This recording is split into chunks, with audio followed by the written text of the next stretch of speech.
We're doing the third parsha, Parshas LECH-LECHA. We're getting to know our friend Avram.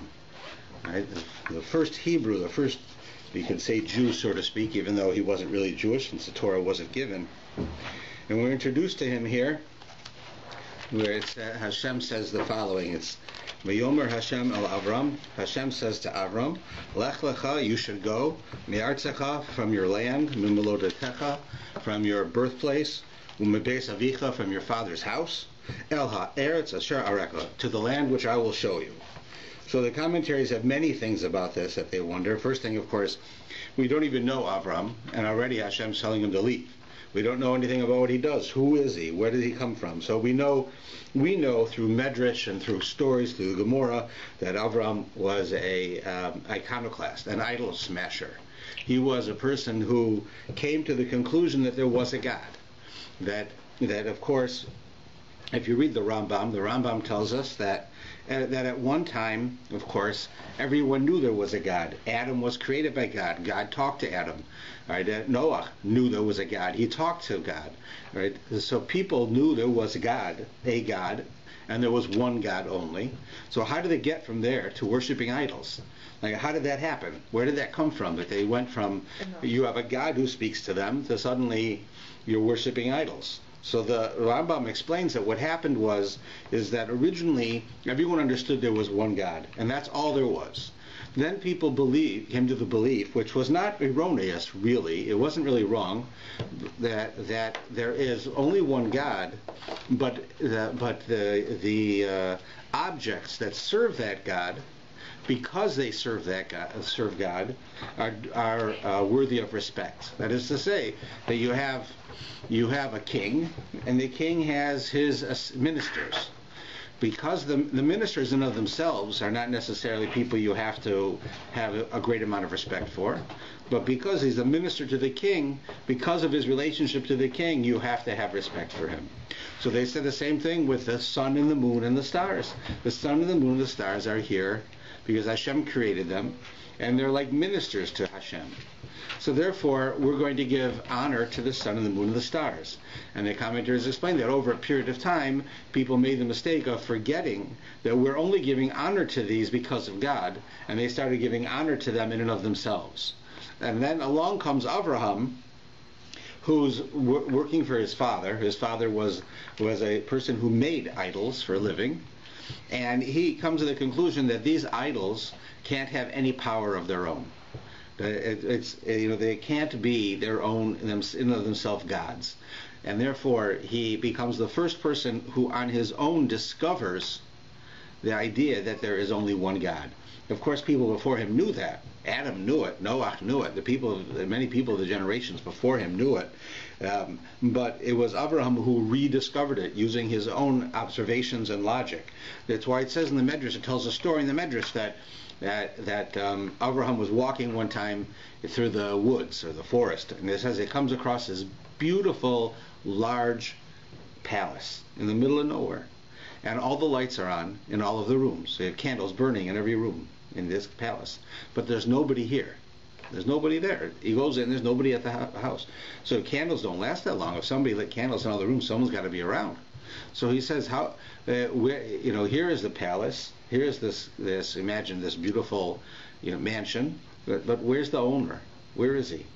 I can't find the owner. And this medrash is an allusion to the fact that Avraham saw this very complicated world. You have this world, the sun rises, the sun sets, things grow, things die, right? Everything, you have oxygen, carbon dioxide, carbon monoxide, you have all of these things going on in the world. It's very, very complicated. For the world to run the way that it does takes an enormous amount of science, right, to do it. So Avram sees all this happening, and he says, well, you have this beautiful palace, right? You have this beautiful creation with all of these things in it, just like in a palace, but who's running it? There's nobody here. Like he went to this palace, and there was nobody home. So who lit the candles? Who keeps it clean? Who puts all the stuff in it? Who is that? So his point was that he started asking these questions, and he came to the conclusion there has to be somebody. A house can't build itself. Candles can't light themselves. It can't just happen by coincidence. It has to be somebody's in charge. So Avraham came to the conclusion that there is a single God. And so Now, what's happened is the rest of the world does not necessarily agree with him. Avraham is referred to as Ha'ivri, the Hebrew, but Ivri means the other side. The whole world is on one side of the river, so to speak, and he's on the other side. The whole world believes that idols have power, and he doesn't. So everybody, right, the whole world is like, he got to be says, I don't care what the world says. I know there's one God.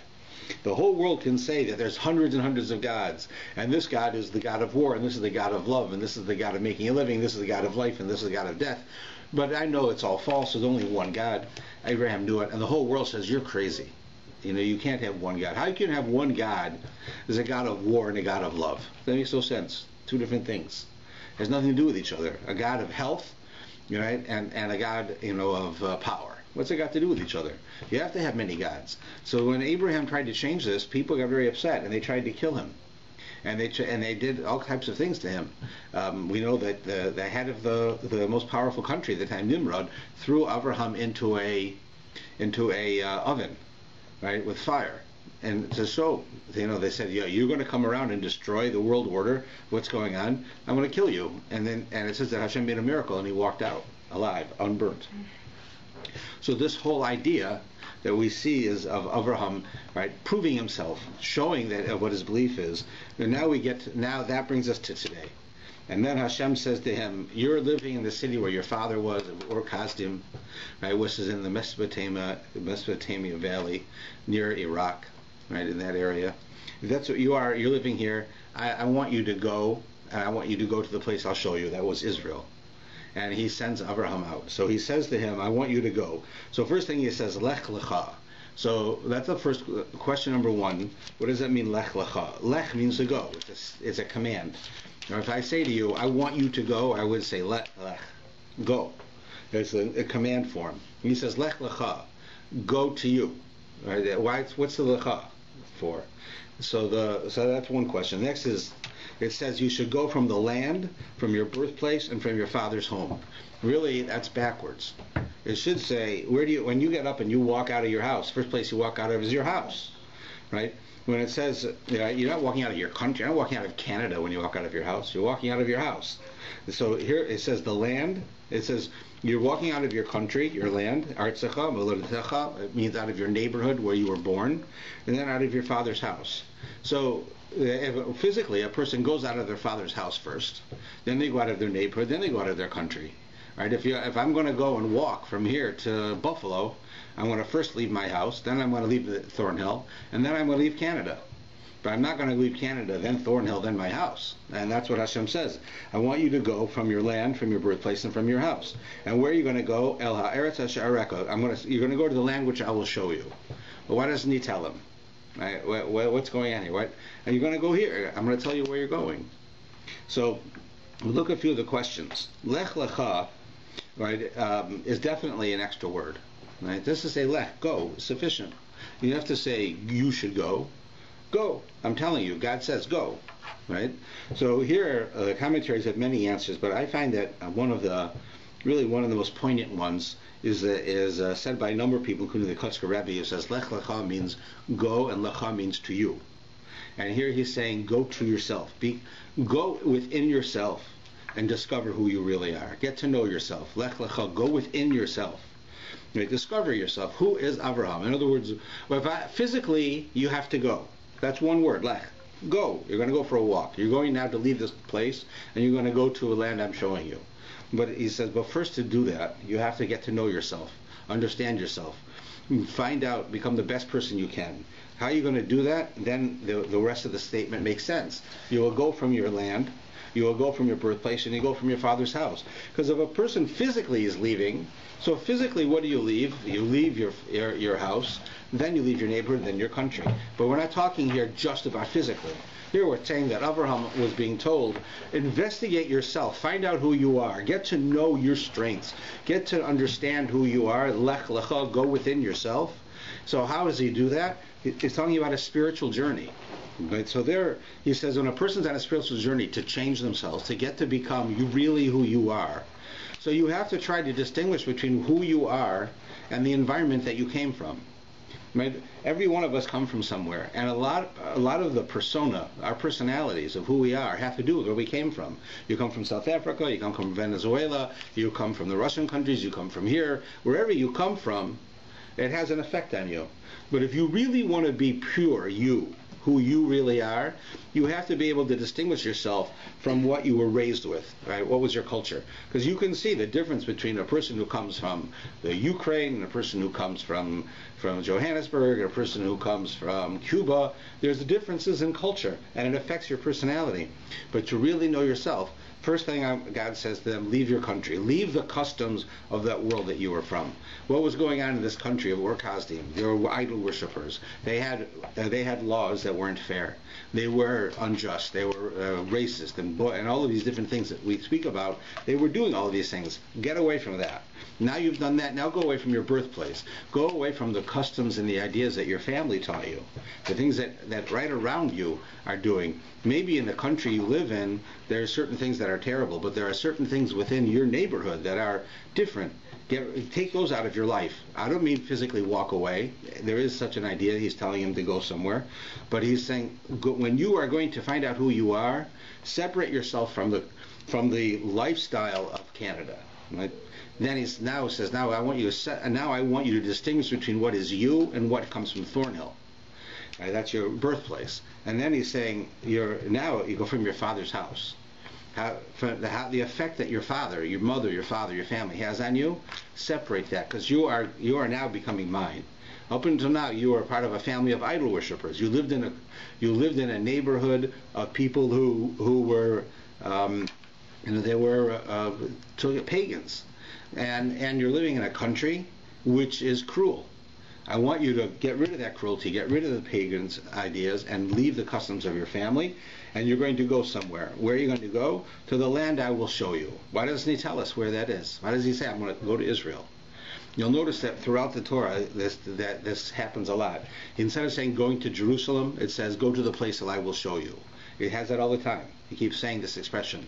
Right? The idea being is that he's telling us two things. Most of this quotation of this pasuk is talking about Avraham's spiritual journey to discover himself and to become the man who's going to change the world.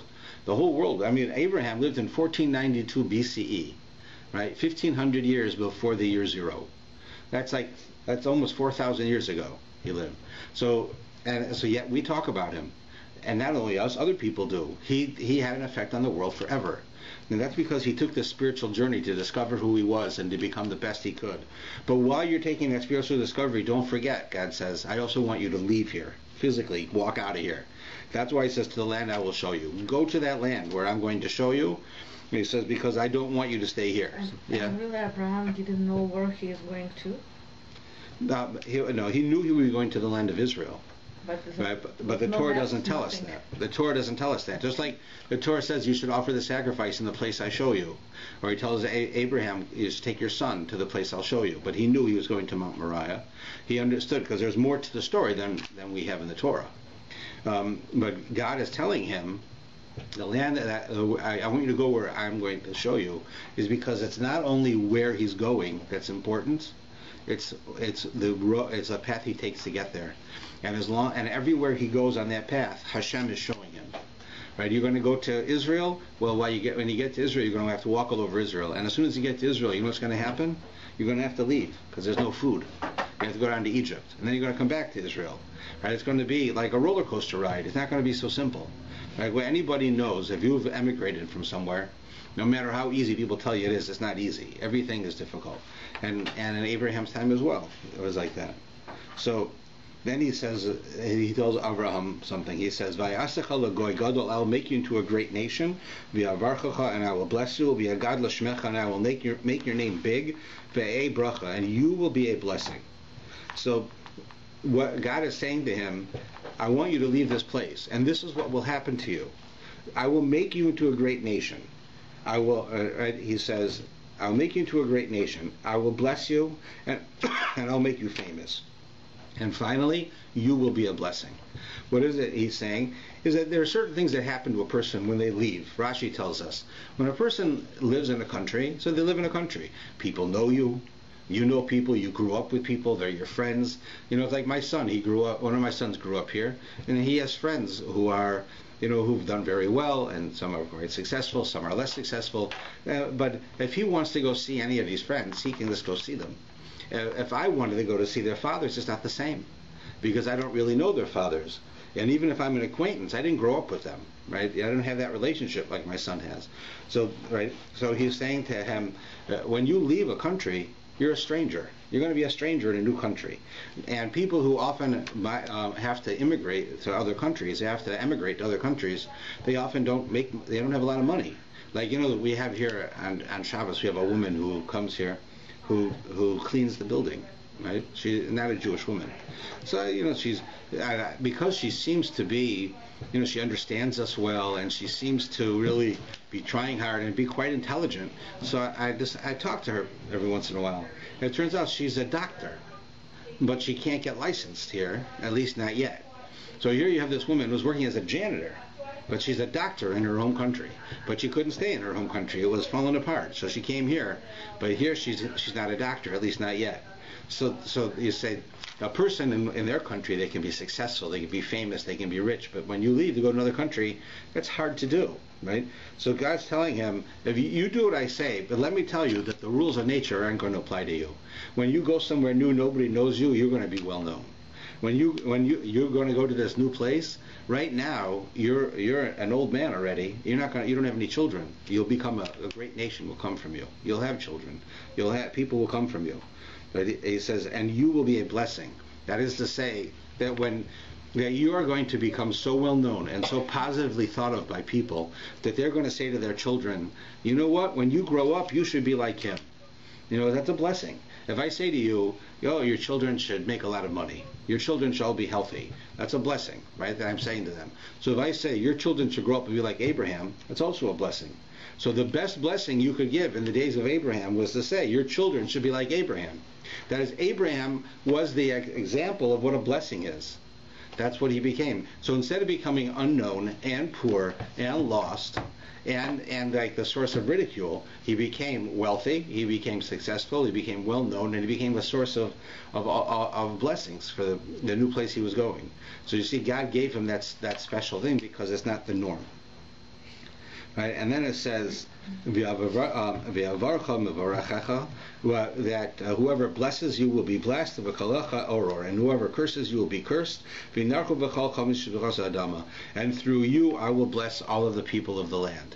So he's saying here that that not only Abraham, but Abraham's children, if they bless you, I will bless them. If they curse you, I will curse them. That's what God says.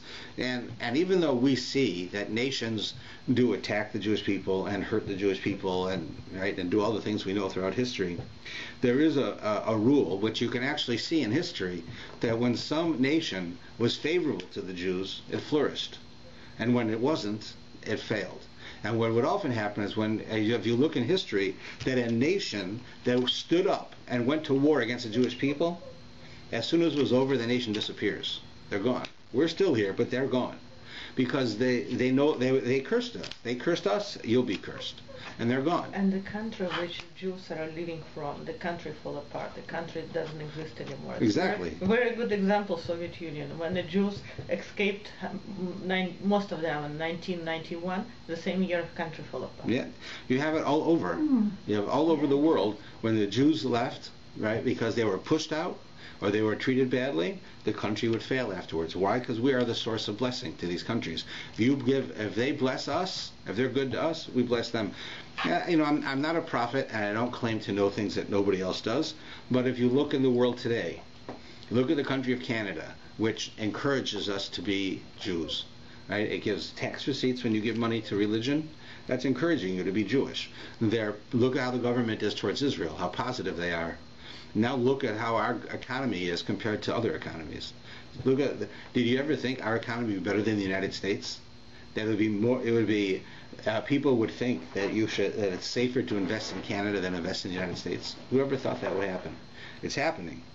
And how is the United States looking at the Jewish people in Israel, for instance, compared to Canada. They're not negative, right? They're not terrible. But Canada, yet the Prime Minister of Canada gets up and says an attack on Israel is an attack on Canada. That's strong words. That's like John Kennedy in Vietnam. I mean, you don't say those things unless you mean it. He's basically saying, you attack Israel, we're going to war with you. So he's blessing the Jewish people. You see, Canada's blessed as well. I can't say if it's 100% true. It's too recent, but we get the idea. So now it says that Avraham goes, and it says that he took with him Lot. It says, Vayelech ito Lot, and Lot went with him. Who's Lot? Lot is his nephew.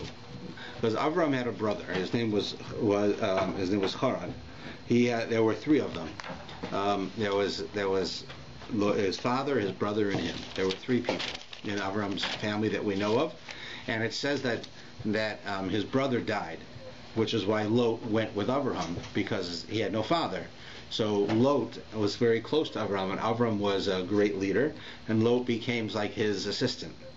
Lot was his nephew. So how did his father die? So the Midrash says that I told you how the Nimrod threw Avraham into a furnace of fire, because Avraham said, "There's only one God," and Nimrod said, "Well, I'm God. I'm God, and everything I say is if I say there's more than one God, there is. I'm God. You want to argue with me, Avram? I'll kill you." He threw him into a fire. He had like this oven, and like a giant oven, and he threw him inside and closes the door. Avram comes out alive. So his brother says, "Well, if Avram can do it, I can do it." So he also says, "I believe in one God," and Nimrod throws him in, and he dies. Now, why does he die? Because the difference is that Avraham lived his life this way. Avraham lived the life of a person who believes in God, one God, and who expects things of us. His brother didn't necessarily do that. His brother first saw, hey, Abraham's okay. All right, I'll believe in him too.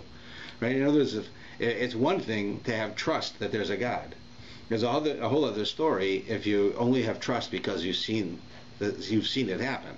You saw Avram come out of the furnace. Now, I believe in God too. A big deal. Avram just came out of a furnace. No, he didn't have anyone to look at. He went in there and he believed in God, and he was proven correct. So now that you're going in, it's not such a big deal. And he didn't come out. So he took him with him. It says, now there's an interesting question that comes up, which is 2 times in the entire Torah, God tells people that you should go. So it happens twice to Abraham. One time is here, LECH-LECHA, you should go. Another one is you shall go to the place that I will show you, which is where he wants Abraham to offer his son as a sacrifice. We're going to have that at the end of next week's parsha, where it's called the binding of Isaac, Akedas Yitzhak, one of the most famous moving sections of the Torah, one of the most seminal parts of the Torah for us. And here you have this section in the Torah. So the Medrash asks a question. One of the rabbis, Rabbi Levi in the Medrash, he says, which is more important to God? Abraham's going, right? You should go from this land to the land I'm showing you, or that Abraham should go and kill his son. Which one of these two is more significant to God? So he says, well, you have the story of Abraham leaving, right? That's important, but anyone who has children can tell you that to be told that you have to kill your child is certainly a much more difficult thing than having to leave the country you live in. So this Rabbi Levi in the end says that that's the case. And to God it was much more dear to him that Avram was prepared to kill his son for him than it was for him to leave. Okay, that's logical. Any one of us could have answered that question. So why does he have the question?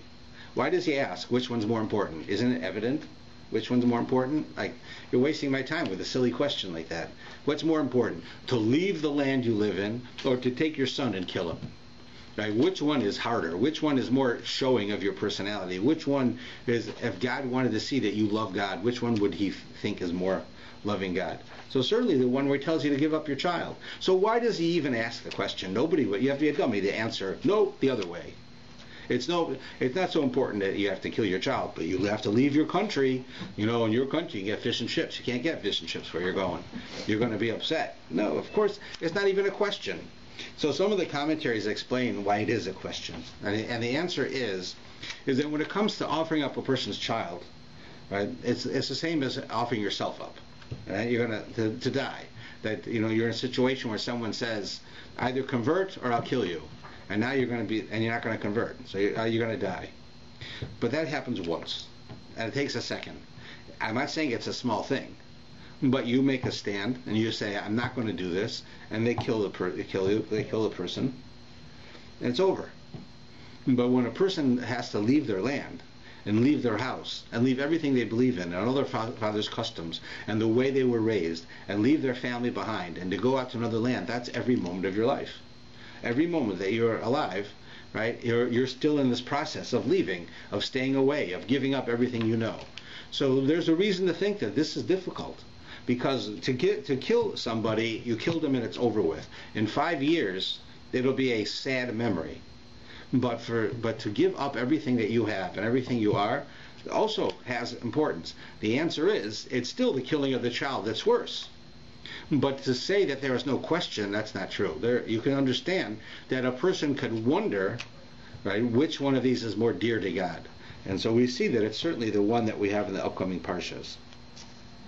So now we see that... Wait, sorry, I still don't get it. You're saying leaving your land has any connotation to your killing your own son? Like, they're two different statements, but they use the same word. So they ask that which one is more dear to God. I'm giving you two commands: leave your home and kill your child. I'm telling you 2 different times of your life, not the same moment. Which one does God takes more dear if you do what He says? So that's how it is based on. There's 2 very different things. We were just wondering, how could you even imagine that leaving your house is the same as killing a child? Right. So we gave a reason why you might think that. The answer is still the same, but we understand it. So now Avraham goes with his wife Sarah. Her name then is Sarai. So the difference between Sarah and Sarai is that Sarah is a prince, right? So Sarai is my princess. Meaning singular, right? She's the princess of one thing. And when she changed the name to Sarah, later her name is changed, she becomes the princess. That is the princess of everything. First, she's the princess of one nation, what would eventually be the Jews. She's the princess, the queen. But eventually, when Avraham and her are given this blessing later on in life, her name changes and his name changes, where it becomes, you are now like the prince and princess of the world, not of just your nation. So that changes. Now, what happens is that right away in the next page, Avraham goes to Israel. And God tells him, I want you to walk all over the land of Israel. And this is an important point. There's an idea in Jewish belief that when you go, like let's say when you walk on land, and you have just bought the land. So one of the ways of acquiring land, of real estate, is by walking on it. In our culture in Canada, what's one way? You put a fence. You put a fence at the border of your country, of your land. Everything inside this fence is mine. The fact that you put the fence up and nobody stopped you shows that it's yours. So in these days, it was walking on the land. If you walk on private property and nobody stops you, that's a sign that it's your land. Right? So God tells Abraham, I want you to walk north, south, east, west. Everywhere in the land of Israel is your land. It's that this land is being given to you and to your offspring after you.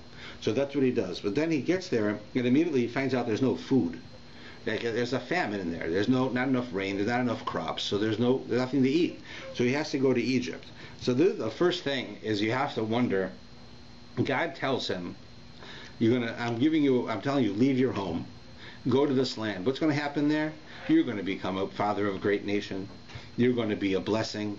You're going to have everything. You're going to be famous. So what happens when he gets there? He has to take a tour of the country, and then he has to leave because there's no food. Like, how does that work? You lost out, right? There was no food. So the idea is that this was a test as well. The fact that God says to him, go through all this effort and go there, and he goes, now I'm here. I'm in Israel. I did what God wanted. Now I can make a life in Israel. No. God says, no, I want to see. Right? Are you going to stay with it? So he makes a famine. So he has to leave. Right? But the idea is that he doesn't resent it. It's like the Talmud tells a story. The Talmud says that when the Mashiach comes, the nations of the world are going to go to God and complain. They're going to say, "What? The Messiah came, and the Jews are now in charge. Well, if you had given us the Torah, we'd be in charge. Why don't you give us the Torah?" So God said, "You wouldn't have kept it." and then nothing would have come of it. And they say, no, sure, I will show you. Give us a mitzvah right now. So God says, okay, I'll give you the mitzvah of sukkah. So he tells the non-Jews of the world, go out and sit in the sukkah. So they go out and they sit in the sukkah, and God makes it really hot. So they're so hot they can't stay in the sukkah. So they get up and they go into the house. But before they go into the house, they kick the sukkah because they're angry. You know, God tells us to take the sukkah, kick it because I can't stay here anymore. And they go in the house, and that's the end of the story. So the message of the story is not that they wouldn't sit in the sukkah. They sat in the sukkah, and right. The message of the sukkah was that but when God made it hard, right, they had to go in. We also go in, by the way, right? When it's raining in the sukkah, you don't stay in the sukkah. When it's too hot in the sukkah, you don't have to stay in. You go inside. We also do that, but we don't kick it. When you kick it, you're showing I'm so angry. This whole mitzvah is a joke. You kick it. That's exactly what the test of Abraham was. God says, give up everything. Leave home your subscriptions to magazines. Leave home all your money. Leave behind your mother and your father and your brother and all your friends. Everybody you know, everything you do. You have a membership in a gym. Too bad. Leave it behind. You're going to Israel now. All right, so you say, what can I do? God wants me to go to Israel. I'm going to Israel. All right, it's going to be great. And he tells him it's going to be great. You're going to be famous. You're going to be rich. You're going to have a lot of people with you. Go ahead. And he goes there and he's starving to death. He doesn't have any money. He doesn't have any people. He doesn't have any food. So he has to leave. So you think he's going to kick it. He's going to say, how do you do? I go through all this and that's what you do to me? So he doesn't. He still has his faith in God. He understands that this is a test from God. And he passes the test, right, by how he acts. So then he goes down to Egypt, right? And here you have, one of the first most difficult sections. Yeah. I would like to ask a question. Now he's walked the length and the breadth of the country, and in his own mind he feels that he and Israel are bound together. But you go down to Egypt. I don't remember how long he was there, 10, 20 years or whatever. You come back. Did he not find anybody else living in the land? Yeah, even when he got there were people living in the land.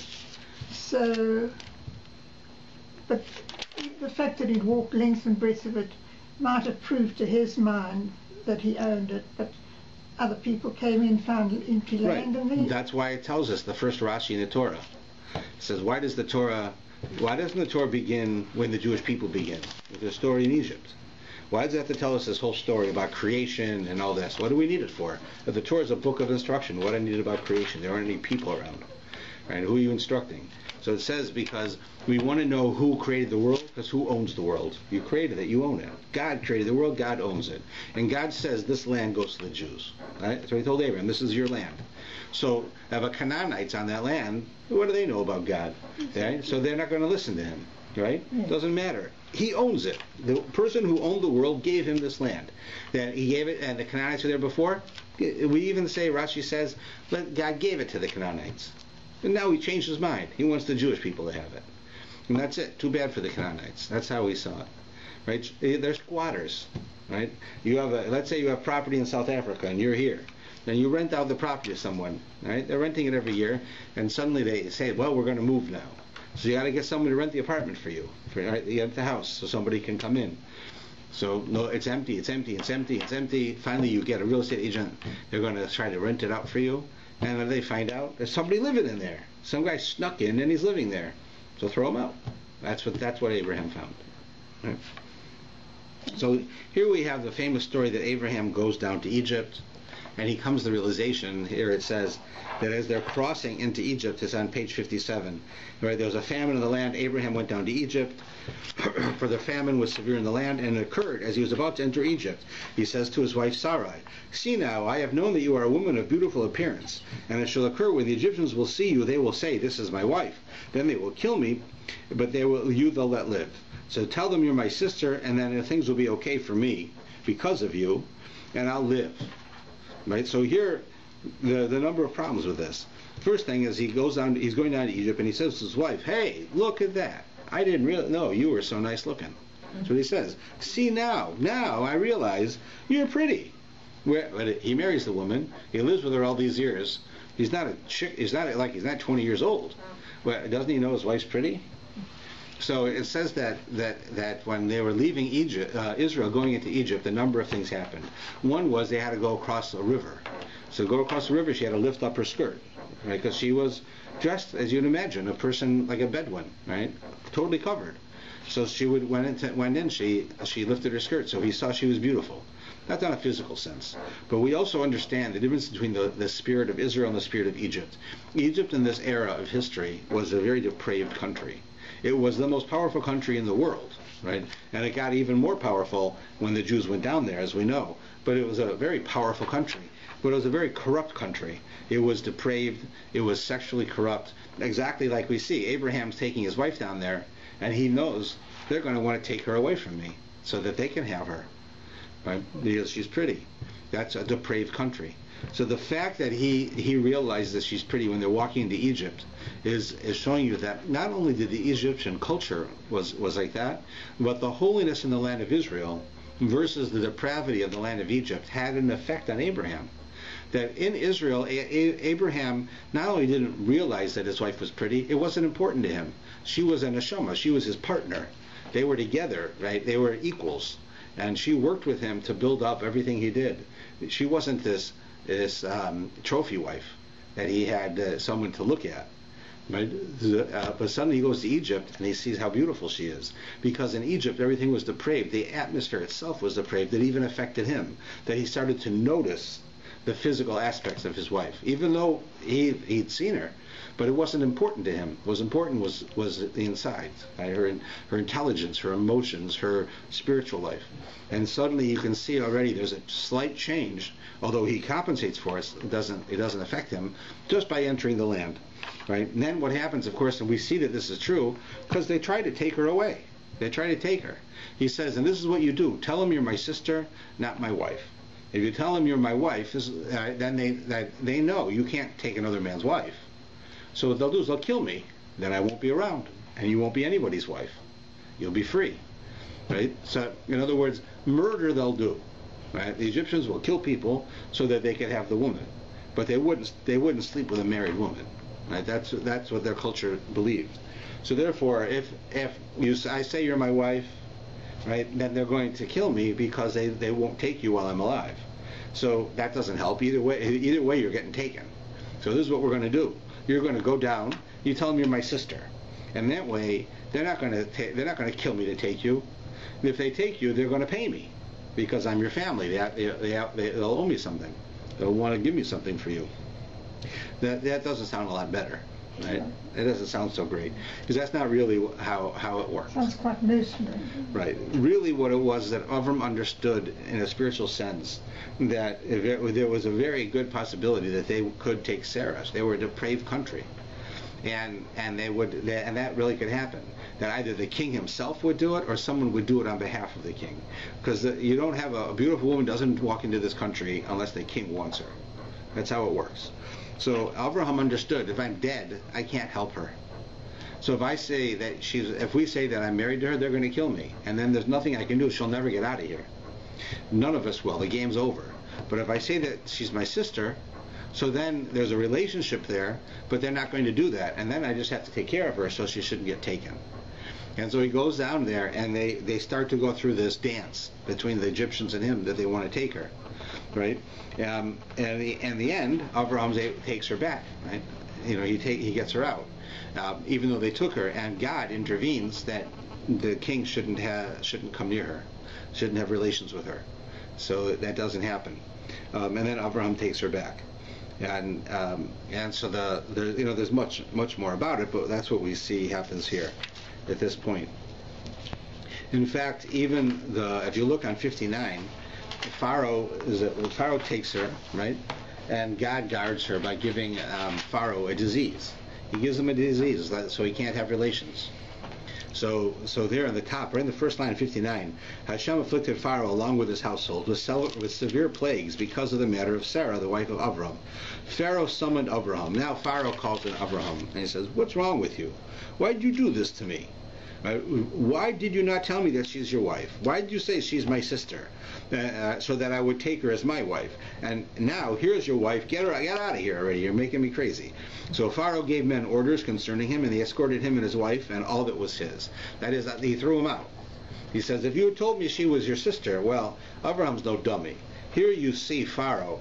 Pharaoh goes and he kidnaps a woman against her will, and he wants to have relations with her, and God makes him sick. So Pharaoh goes back to Abraham and says, this is all your fault. Your God made me sick. It's because of you. If you had told me she was your wife, none of this would have happened. Well, that's not true. I mean, first thing is, you're talking about a guy who stole a woman. Right? He stole her. He took her away from her family, and he's going to rape her. And only because God made him sick that he didn't do it. Avraham didn't give him his wife. Avram didn't give him his sister. Avram didn't say, go ahead and do this. He took her. And now he's coming and blaming Avraham. It's all your fault. I got sick because of you. Right? That shows that's how the world, this is a sign to the Jewish people for history, how the world treats us. You know, we find very often when you go to a communist country, we're capitalists. Right? You go to the capitalists, we're communists. You go to the rich people, you know, we suck everything out of society. You go to poor people, we own everything. Whatever it is, it's our fault, right? You see that all the time. That's why anti-Semitism is such a weird hatred. You know, when you have a hatred and it's based on a certain false idea about a let's say a certain race. You know, you say, I don't know, the Koreans. You have an idea that Koreans all do something. I can't imagine what that would be. And therefore you have this preconceived notion that the Koreans do, you know, have some negative trait about them. So it's based on something. It's just that you're taking what's, you know, a few people have, and you're saying all of the Koreans, which is not true. But with the Jews, what the anti-Semites say contradicts itself. One anti-Semites will get up and they'll say that Jews are you know, they suck the life out of society. They'll take everything away from us because all they do, they'll come in and they'll go on welfare and they'll take everything they can get for free. And then another one comes in and says the Jews are so rich. They're the bankers. They have all the money. So if we have all the money, right, then what are we going on welfare? We're not on welfare. We have all the money. Well, if we have all the money, then why do the rich people say that we're like these poor welfare people? And if we are poor welfare people, why do all the poor people say we're so rich? Right? Why do they say we control Hollywood and we control the banks and we control the money? Right? So you see that whatever it is that they don't like, whatever's not like them, that's what we are. So Pharaoh comes and says, why did you do this? Right? What did Abraham do? He didn't sell him his wife. He took her. He would kill him. Right? And so he blames him. So this is the first indication of what anti-Semitism throughout history is going to be like. Right? He didn't, and we know that if Avram had said, this is my wife, Pharaoh wouldn't have said, okay. He would have killed him, and then she's free. And then he would have taken her. So then they go. And now it says that Avraham leaves Egypt, and he leaves them with Lot. Right? He leaves Egypt with Lot. And here Lot and Avraham split up. And it becomes the end of Lot. And why? So it says also in 59, beginning in verse 5, that we already know that Avraham became rich. Then it says, also Lot, who went with Avram, had flocks, cattle, and tents. And the land could not support them dwelling together, for their possessions were abundant, and they were unable to dwell together. Right? So here it says, because Lot had so much, and Avram had so much, they couldn't stay together. But if you read the Hebrew, it's a little different. In the Hebrew it says, V'gam Lot ha'olech es Avraham, also Lot, who went with Avraham, hayatzon u'bakar v'olim, he had sheep and cattle and tents. V'lo nasa osam ha'aretz, and the land couldn't hold them, l'shavas yachtav, to live together. Ki haya rechusham rab, because they had a lot of belongings. V'lo yochol l'shavas yachtav, and they weren't able to live together. So that if you heard what I said, the line in the Torah says the same thing twice, and we know the Torah doesn't repeat itself. They had so much. It says they had so much stuff they couldn't live together. Right? That's what it says in the beginning. And then it says that it talks about them, and then it says, and they couldn't live together. Well, we know they couldn't live together. You already told me that at the beginning of the sentence. The end of the sentence says it again. What's the purpose of saying that they couldn't live together? So the point is that there was more than one reason that they couldn't live together.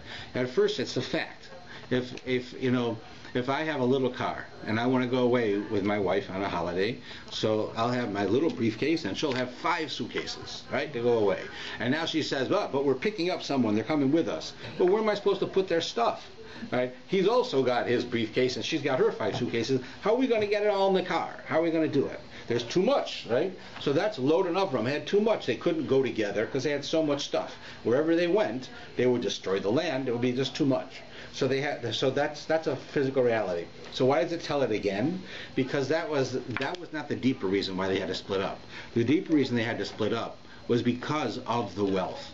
Right? It says they couldn't be together, and it says they had a lot of wealth, so they couldn't be together. Now that's telling you the reason. Why couldn't they be together? Not because there was a lot of stuff and it couldn't fit in the car. It's because the Lot was corrupted by his stuff. Lot became totally money oriented. Up until now, why did Lot go with Avraham? Because he believed in Avraham. He was just like Avram, and Avraham says we're like brothers. Right? In other words, what I believe, you believe. What I do, you do. We're not like an uncle and a nephew. We're like brothers. We're really close. Then suddenly, Avraham tells Lot, I can't live with you. We can't live together. Well, what changed? What changed was what it says here. Lot acquired a lot of things. Lot became money. Everything was money to him. And Avram was still the same person. And they couldn't work together. So certainly it was hard for them to be together because they all had a lot of things. But all of the objects that Avraham had did not corrupt him. He was still the same person, but it did corrupt Lot. And a way we know that is, where did Lot go? He went to Las Vegas. That's where he went. He went to Sodom, right? It's not a coincidence that Sodom and sodomy is the same word, right? Sodom was a corrupt place where doing kindness for people was against the law. If somebody wanted to stay in your house to visit, they wouldn't allow it. They were like the Tea Party in the U.S. They didn't believe in charity. Right? Charity corrupts people. They said that if you give people charity, they just keep wanting more charity, and they won't work anymore.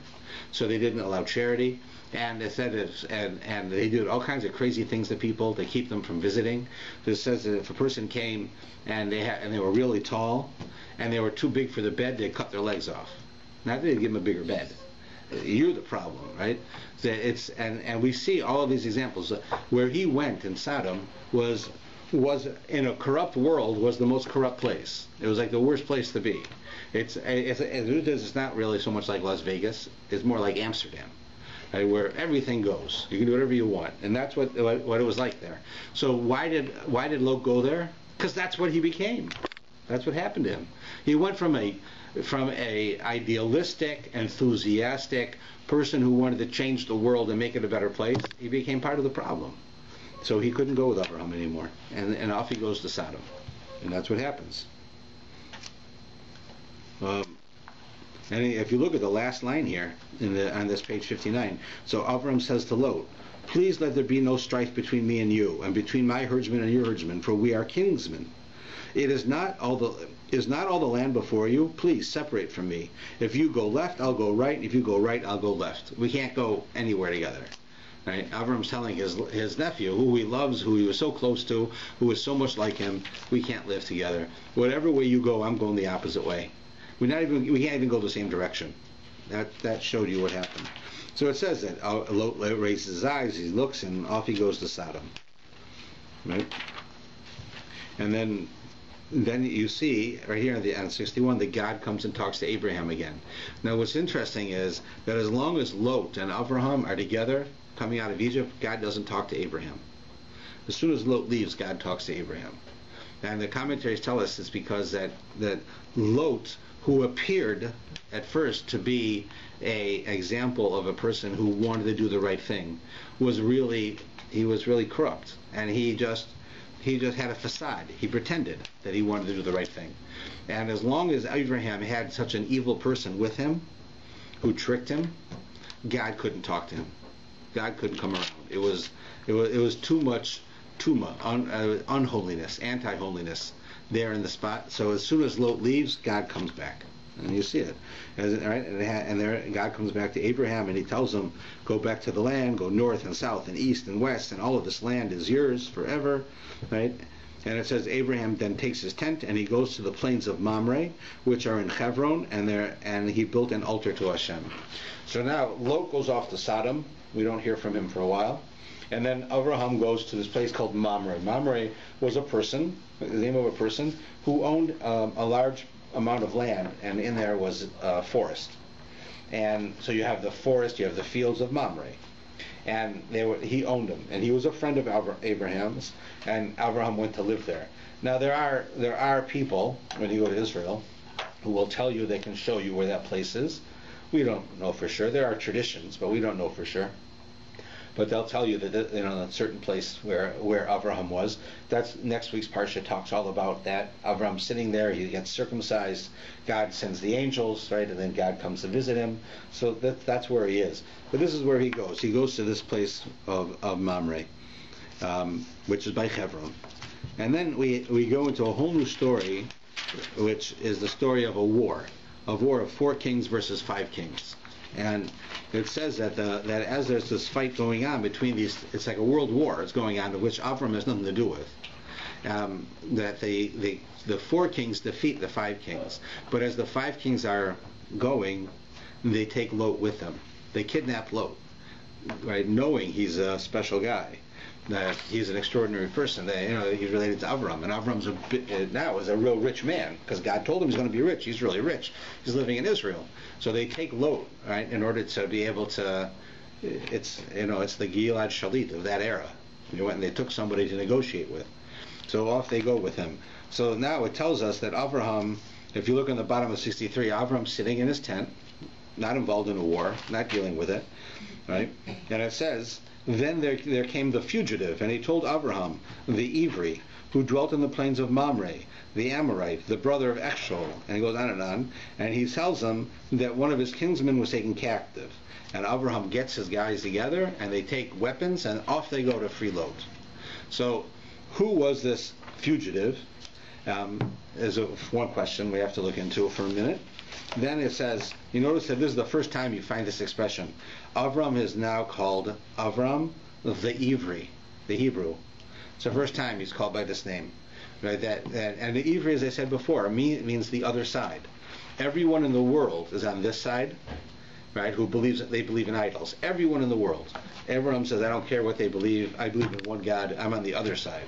So they called him, you're the other side. That's you. Abraham who lives alone. Everybody else thinks you're crazy. You're the only one. Right? So that's what they call him. So who is this fugitive? This fugitive, the Midrash tells us, and the Gemara tells us, was Og Melech HaBashan. Og was a giant. His name was Og. He was the king of a nation called Bashan. He was actually born before the flood. The Midrash says that he held on to the back of the ark. He was a giant. He held on the back of the ark so that he could live through the water and float without drowning, because he was so big, and if he held on to the ark, he wouldn't drown. So now it says that he's still alive, right, after that, and he's still alive, and there's this war going on, and he sees that Lot gets taken. So he runs off to tell Avram, your nephew was taken. So why does he do that? Why does Og do that? Og is not known as a very good guy. Og is a person who perpetuates the idea of what people were like before the flood. When they say that he was a giant, it means he was very big, but it means that the people of those days were perfect. They were perfect physically. These people, they didn't get sick. They were strong. They were extraordinary people, physically. And that's what Og was. Og was physically a giant. And he wanted to get Avram involved in this war, not because he cared about Avram, because he was a corrupt person also, because he wanted Sarah. He wanted Avram to go to war and die, and then he'll take Sarah. Because you have a struggle. You're going to find later on in the Torah a struggle between Og and Moshe. He's still alive in the days of Moses. So Og and Moshe is a struggle between the Torah and the rest of the world. You've got this. Og is the example of physical perfection, and that's all you need. You don't need a spiritual world. You don't need a God. You don't need these rules. You need science, and you need what I can prove, and enjoy your life. That's what Og stood for. And Abraham and Moshe stood for Judaism, for responsibilities, for discipline, kindness, helping people, having a good relationship with God. So Og understood that if I get Sarah, who's the princess, I'll be the king. I'm marrying. What happens when a commoner marries a princess? He becomes a prince. Right? It's the only way he can do it. So Og says, I'm going to marry Sarah, but Avram has to be dead. So he tells Avram, hey, you know what happened? They stole your nephew. You better go get him back. So they're sending this guy Avram out to go to war with 5 kings, 5 countries. He's going to go to war with half the world, right? And he knows Avram will get killed, and then I can marry Sarah. That was his intention. Nevertheless, Abraham goes to war to free his son, his nephew, and he does it. He accomplishes it. He frees him, and he goes back to Sodom. Right? Doesn't say much for the guy, but that's what happens there. And then we have this whole thing now at the end, where you have on 65. We'll conclude with this part, even though there's many other things to talk about. But it says here that the various kings who Abraham helps when he wants to free his nephew want to thank him because they were going to lose, and because he helped them, they won the war. So the king of what happens is here. If you look beginning on 17 on page 65, the king of Sodom went out to meet with Abraham, after his return from defeating these nations, right? But Melchizedek, the king of Salem, Melchizedek means the righteous king in Hebrew. Salem is a way of saying Jerusalem. Right? Brought out bread and wine. He was a priest of God. So this Melchizedek was a righteous person. He believed in one God, just like Abraham did. Right? And he says, blessed is God the Most High, who has delivered your foes into your hand. And he gave him 1/10 of everything. So then the king of Sodom comes to Avram. Now this is the king of Sodom, where Lot lives. And he says, give me the people and take the possessions for yourself. He tells Avram, give me back all my people. They took my people as captives. You won the war. You got back Lot. Give me my people.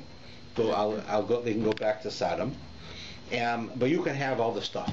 Everything that they took from us, you can keep, because you saved their lives. You can keep the stuff. So look what Avram says to him. Avram, in verse 22, says to the king of Sodom, I lift up my hand to Hashem, God the Most High, maker of heaven and earth. It is so much as a thread to a shoe strap, or I shall take from anything of yours, so you shall not say, it is I who made Abraham rich. Far from me. So he says to him, go take all of the stuff, Abraham. Go ahead, take everything. And he says, I wouldn't take a shoelace from you.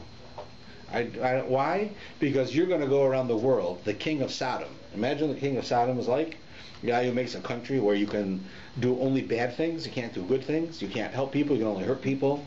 Right? You can rape. You can do anything you want. Right? The king of Sodom. Right? Avram says, if I take something from you, you're going to tell people that you made me rich. You made me famous. And you're a disgusting person. I don't want to be associated with you. I don't want anyone to think I have anything to do with you. So I won't take even a shoestring from you. Even if you owe it to me, because I saved your people, you owe me a shoelace, I'm not taking it. I want you not to have anything you can say about me. You imagine you're living in a country, let's say you're living in the United States, and the government has grants. You're running a charity, and they have a grant. They'll give you money for your charity, right? But there's always strings attached, right? But it's the American government. They're not bad. So you can do it. So now, what if you're in Iraq, and you've got like Saddam Hussein is the head of the country, and you've got a charity, and he comes to you and says, I want to give you $1 million for your charity. You know that as soon as you take that money, game's over. He's going to run your charity. He's going to tell you everything you got to do, whatever he wants. He'll destroy it. It's like having the mafia in your charity. If you have a charity and a mafia guy comes and gives you money, you know what's going to happen? And 2 weeks later, they're going to come with dirty money. And they're going to want you to wash their money, or they're going to come with a problem, and you're going to start doing things because all you did was take a donation from them legitimately. Now they own you. So Avram says, you ain't doing that to me. You're the godfather, right? This guy. I want nothing to do with you. I won't take a shoelace from you. Right? That's what it says. I won't take a thread to a shoe strap. Right? I won't take even a shoestring from you. And it says because of this, God gave Abraham the mitzvah of tefillin, which is also with a leather strap, right? Symbolic of that. But it was that he wouldn't do that. And that was the end of it, and he left. Then we have a whole bunch of, there's a whole bunch of other things going on, but we really should have to stop. We didn't even go into the children and what happens. Just quickly to tell you, at the end of the parsha, you have Avraham and Sarah. God tells Abraham, "You're going to have children," right? And Abraham, thinks, "This is wild. I'm like 100 years old. I'm going to have children." And Sarah is also old, and she's like, "I'm going to have children," right? And nevertheless, he tells him that's going to happen.